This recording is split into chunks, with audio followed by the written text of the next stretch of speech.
नमस्कार दोस्तों, श्री कथा चैनल में आप सब भक्त बहनों का स्वागत है। प्रिय भक्तों, आपको सत नमन। दत्त पूर्णिमा को भगवान दत्तात्रेय पूर्णिमा के नाम से भी जाना जाता है। अघन महीने की पूर्णिमा पर मनाई जाती है। इस दिन दत्तात्रेय भगवान की पूजा अर्चना की जाती है, यानी भगवान त्रिदेव श्री ब्रह्मा, विष्णु और महेश के अवतार माने जाते हैं। भगवान दत्तात्रेय को भगवान विष्णु के 24 अवतारों में से एक माना जाता है। वह एक ऐसे ऋषि हैं जिन्होंने बिना गुरु के ज्ञान प्राप्त किया था। आध्यात्मिक दृष्टिकोण से दत्तात्रेय के 3 सिर 3 गुणों का प्रतिनिधित्व करते थे, सतोगुण, रजोगुण और तमोगुण, और उनके 6 हाथ यम, नियंत्रण, नियम, समानता, शक्ति, दया का प्रतिनिधित्व करते थे। दत्तात्रेय भगवान का विधि विधान से पूजन करें।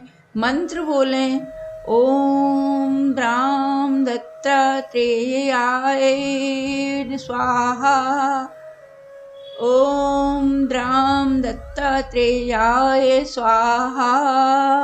महामंत्र, दिगंबरा दिगंबरा श्रीपाद वल्लभ दिगंबरा, दिगंबरा दिगंबरा श्रीपाद वल्लभ दिगंबरा।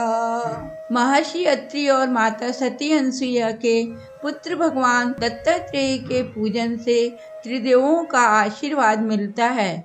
माता अनसुईया के सतीत्व की परीक्षा से प्रसन्न होकर त्रिदेवों ने उनके पुत्र के रूप में जन्म लिया था। इनका पूजन गंगा जल, सफेद फूल, मिठाई से भगवान दत्तात्रेय की पूजन करें और परिवार में दत्तात्रेय जी का आशीर्वाद बना रहेगा। अब मैं आपको दत्त पूर्णिमा व्रत कथा सुनाती हूँ। उससे पहले आप हमारे चैनल को सब्सक्राइब कर लीजिए और वीडियो को लाइक कर दीजिए। अब मैं कथा प्रारंभ करती हूँ। भगवान दत्तात्रेय के जन्म की कथा। पौराणिक कथा के अनुसार एक बार 3 देवियों को अपने सतीत्व यानी पतिव्रता धर्म पर अभिमान हो गया। तब विष्णु भगवान ने लीला रची।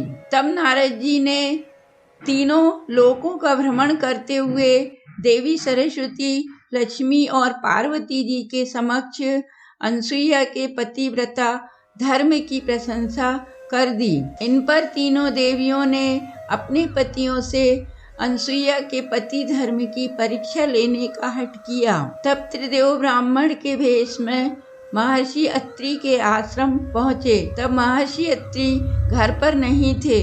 3 ब्राह्मणों को देखकर अनसुईया उनके पास गई।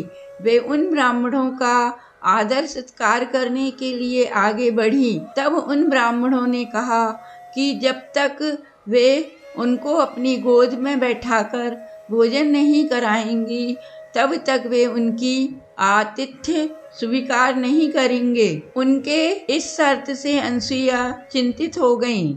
फिर उन्होंने अपने तपोबल से उन ब्राह्मण की सत्यता जान गई।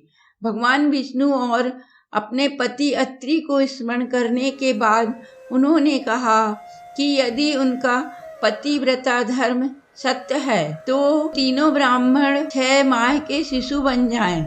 अनसुईया ने अपने तपोबल से त्रिदेवों को शिशु बना दिया। शिशु बनते ही तीनों रोने लगे। तब अनसुईया ने उनको अपनी गोद में लेकर दुग्धपान कराया और उन तीनों को पालने में रख दिया। उधर तीनों देवियां अपने पतियों के वापस न आने से चिंतित हो गईं। तब नारद जी ने उनको सारा घटनाक्रम बताया। इसके पश्चात तीनों देवियों को अपने किए हुए पर बहुत ही पश्चाताप हुआ। उन तीनों देवियों ने अनसुईया से क्षमा मांगी और अपने पतियों को मूल स्वरूप में लाने का निवेदन किया। बोलो त्रिदेव भगवान की जय, दत्तात्रेय भगवान की जय, बोलो लक्ष्मी नारायण भगवान की जय।